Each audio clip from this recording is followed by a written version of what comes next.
I'm Jason Lockenfor from CBSSports.com, where we continue to follow this developing story of Jonathan Martin, who left the Dolphins last week, and what has now resulted in, to this point, an indefinite suspension for one of his teammates, Richie Incognito.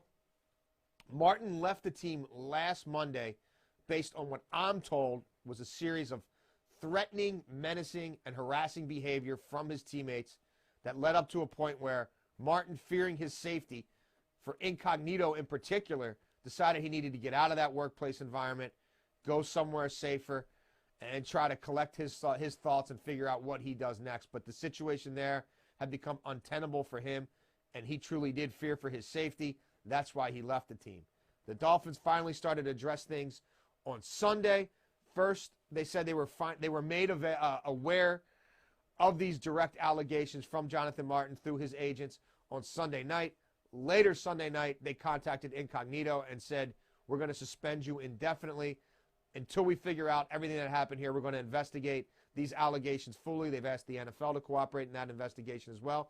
The NFL is, and based on everything I've heard and some of these incidents, it does not look good for Richie Incognito if in fact there is evidence to back all this up. And I'm told that there is, through a series of voicemails, through some text messages, through some other witnesses who saw some of these incidents take place over the year and a half that Jonathan Martin's been in that organization.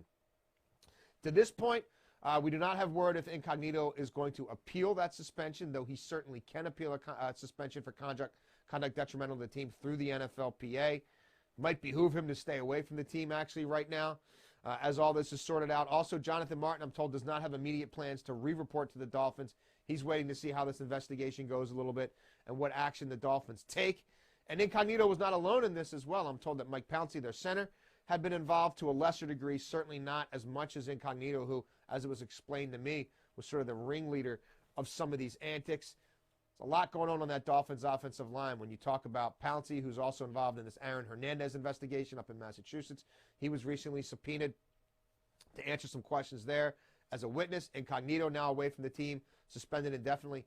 That's one of their starting guards. And then Martin, who had been a starting tackle for them on the left side first and then moved to the right side, he obviously is not with the team yet either. So we'll see how the Dolphins pull out of this. They got themselves to 500 with a big win on Thursday. But obviously this investigation could have repercussions for not just some of the players involved there, but perhaps management as well.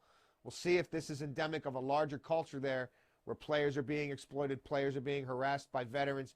Some of this happens all over the league. There's obviously different standards.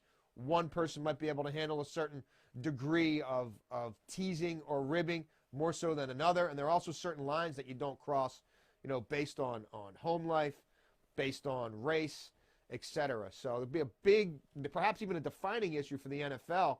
And maybe, just maybe, there'll be some positive that comes out of this as well in terms of better education for players, maybe some tougher workplace standards, and more of an across-the-board policy as to what is and is not acceptable when it comes to some of the hazing and the teasing that's very endemic to the locker room culture, not just in the NFL, but I think in pro and amateur sports in this country and others. So we'll continue to monitor this throughout the day and throughout the week and the weeks to come at CBSSports.com.